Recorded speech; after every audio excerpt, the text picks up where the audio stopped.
Aujourd'hui, je vais vous parler de la bande dessinée Yoda, la taille importe peu. C'est une BD assez récente, sortie fin d'année dernière en France, et qui va traiter de la vie de Yoda sur 4 périodes différentes de sa vie. C'est une bande dessinée rassemblant 10 comics coupés en 3 arcs. Il n'y a pas de date précise pour le premier arc, mais il se passerait quelques années avant la seconde phase de la Haute République, donc aux alentours de l'an -400.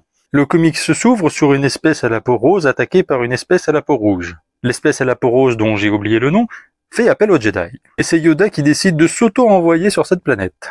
Il y restera longtemps, à tel point qu'il sera considéré comme un habitant de là-bas, et les membres du Conseil Jedi demandant des nouvelles à Yoda, s'inquiétant du non-retour de leur grand maître. Et Yoda s'était bien installé là-bas, il vivait auprès de ce peuple, et tentait d'apprendre certaines de leurs coutumes, dont un instrument de musique. Il n'y a pas trop d'explications sur pourquoi il est resté autant de temps là-bas, mais ce serait sûrement pour surveiller un des membres de la tribu, qu'il soupçonnait de passer du côté obscur un jour. Le second arc se passe quelque temps avant la prélogie. On va y suivre Yoda en tant qu'instructeur d'initiés. Étant en train de former une classe d'une vingtaine d'élèves, il reçut la visite de Dooku, avec lequel ils firent une démonstration de combat.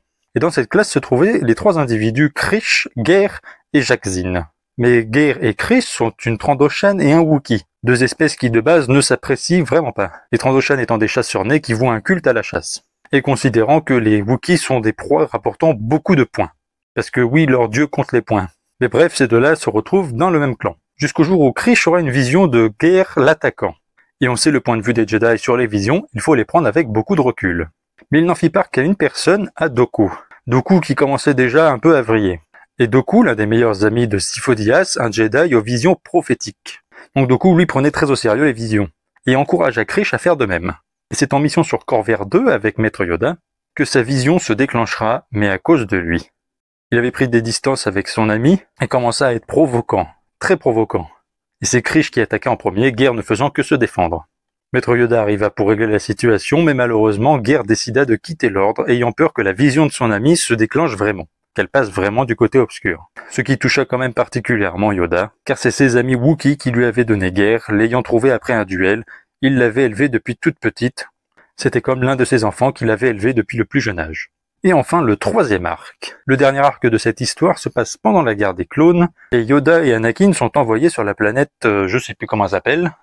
Ils seront envoyés, lui et Anakin Skywalker, pour faire équipe, et mettre fin à une opération du général Grievous. C'est Yoda lui-même qui avait servi d'espion pour obtenir ces infos, en se déguisant en personne de taille moyenne, en étant debout sur un droïde astromécano. Donc lui et Anakin mettront fin à l'opération Titan, qui visait à construire des droïdes extrêmement grands et puissants, un peu similaires aux droïdes Ultra B3, de l'univers légende. Mais l'un des droïdes titans survécut, et le seul moyen qu'ils trouvèrent de le détruire, c'est de l'envoyer dans l'espace, quitte à ce que Yoda termine dans le vide spatial. Et donc dans cette histoire, Yoda a déjà fait une sortie extravéhiculaire. Il y en a quand même pas mal dans Star Wars. Bref, ils ont réussi, et puis voilà. Et la dernière partie se passe sur Dagobah, là où Yoda aura une vision du passé, de ses amis morts, et de la plupart de ses échecs. La bande dessinée s'arrête sur lui jouant de l'instrument de musique qu'il avait récupéré du peuple avec lequel il avait vécu, attendant prochainement l'arrivée de Luke Skywalker. Voilà, si cette vidéo vous a plu, n'hésitez pas à vous abonner à ma chaîne YouTube Curlon et que la force soit avec vous.